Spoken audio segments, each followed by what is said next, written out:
ಬಂದು ಅದೇ ಎಷ್ಟು ತಿಂಗಳು ಆಯ್ತಣ್ಣ, ಒಂದು 10 ತಿಂಗಳು ಆಯ್ತಣ್ಣ. ಒಂದ್ಸತಿ ಕಾಫಿ ಟೀ ಕೊಟ್ಟಿಲ್ಲ. ಕೇಳಿದ್ರೆ ಇದು ನಿಮ್ಗೆ ಹಾಲು ಮಾತ್ರ ಕೊಡ್ಬೇಕು, ಬಾದಾಮಿ ಇಲ್ಲ ಅಂತ ಇದಾಗೈತೆ ಅಂತಾರೆ. ಹಳೆ ಬೆಲೆ ಏನಾದ್ರೆ ಏನು ರೆಸ್ಪಾನ್ಸ್ ಇಲ್ಲ ವಾರ್ಡನ್ನು. ಅಣ್ಣ ತಿಂಗಳ ಬಂದೇ ಬರ್ತದೆ ಐಟಮ್, ಕಾಫಿ ಪುಡಿ ಟೀ ಪುಡಿ ಎಲ್ಲ ಬರ್ತದೆ. ಇವ್ರು ಬರಲ್ಲ ಅಂತ ಸುಳ್ಳು ಹೇಳ್ತಾರೆ, ಹೇಳ್ತಾರೆ. ತರಕಾರಿನೇ ಹಾಕಲ್ಲ. ಒಂದ್ಸತಿ ಒಪ್ಕೊಳ್ಳಿಲ್ಲ. ಏನಕ್ಕೆ ಏನು ಎಲ್ಲ ಬರ್ತಾರಲ್ಲ, ಯಾರೋ ಅಧಿಕಾರಿ ಹೇಳ್ಬಿಟ್ಟಿದ್ದಾರೆ ಅಂತೆ, ಇದು ಏನೋ ಬರ್ತಾ ಟೀ ಕಾಫಿ ಕೊಡಂಗಿಲ್ಲ ಅಂತ, ಹಾಲೇ ಕೊಡ್ಬೇಕಂತೆ ಅಂತ ಅಂದಿರಂತೆ. ನಾವು ಡೈರಿಂಗ್ ಚೆಕ್ ಮಾಡಿಸ್ದಾಗಣ ಅವರು ಹೇಳಿದ್ರು ಹಿಂಗೆ ತಿಂಗಳ ಹಿಂಗೆ ಬರ್ತದೆ. ಇವರು ಒಳಗೆ ಹಾಕ್ತಾರೆ, ಮೂಟೆ ಕಟ್ತಾರೆ, ಎಲ್ಲೈತೆ ನಮ್ಗೆ ಗೊತ್ತಿಲ್ಲ, ನಮ್ಗೆ ಏನಪ್ಪ ಗೊತ್ತು ಅಂತ ಅವ್ರು ಹೇಳೋದು. ಇವ್ರು ಕಾಫಿ ಪುಡಿ ಟೀ ಪುಡಿ ಏನು ಬಂದಿಲ್ಲ ಅಂತ ಅನ್ನೋದು ಜಾಸ್ತಿ. ಒಟ್ಟು ನಮ್ಗೆ ತಿಂಗಳ ಬರೋಲ್ಲ ಅಂತ ಅಂತಾರೆ ಅಣ್ಣ. 10th ಬಂದಿದ್ದಾವೆ, ಒಂದ್ಸಲ ಟೀ ಇಲ್ಲ ಕಾಫಿ ಇಲ್ಲ ಏನಿಲ್ಲ ಅಣ್ಣ. ಜನರೇಟ್ರ್ ಅಷ್ಟೇ ಅಣ್ಣ, ಸುಮ್ಮನೆ ಹೆಸ್ರಿಗೆ ಮಾತ್ರ ಜನರೇಟ್ರ್ ಅಣ್ಣ, ಏನು ಓಡ್ತಾರೆ ಅಣ್ಣ.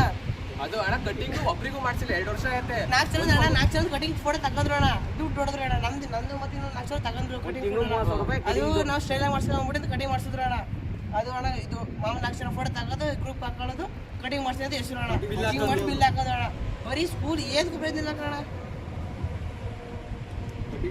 ಒಂದು 90 kg ಚಿಕನ್ ತರ್ತಾರೆ, ಅದು ನಮಗೆ ಈ ವಾರ ಯಾರಿಗೂ ಬೀಳೋದು ಸರಿಯಾಗಿ ಹಾಕೋದೇ ಇಲ್ಲ. ಅದು 1 ಪೀಸ್ ಇದ್ರು ಚಿಕನ್ ಸಾಂಬಾರು ಒಂದು 2-3 ತಿಂಗಳಿಂದ ಹೇಳ್ತಾ ಇದೀವಿ. ಹಿಂಗೆ ಮಾಡಿಸ್ತೀನಿ ಅಂತಾರೆ. ಏನು ರೆಸ್ಪಾನ್ಸ್ ಇಲ್ಲ ಅವ್ರ ಕಡೆಯಿಂದ, ವಾರ್ಡನ್ ಕಡೆಯಿಂದ ಇಲ್ಲ, ಪ್ರಿನ್ಸಿಪಲ್ ಕಡೆಯಿಂದ ಇಲ್ಲ. 24 ಜನ ಹೊಡ್ತಾರೆ ಟ್ರಂಕ. ಏನಕ್ಕೆ ಗೊತ್ತಿಲ್ಲ. ನಾವು ಕ್ಲಾಸಲ್ಲಿ ಶನಿವಾರ ಮಧ್ಯಾಹ್ನ ಹೊತ್ತಿಗೆ ಇದೆ ಅಂತ ಬಿಟ್ಬಿಡು ನಮ್ಮ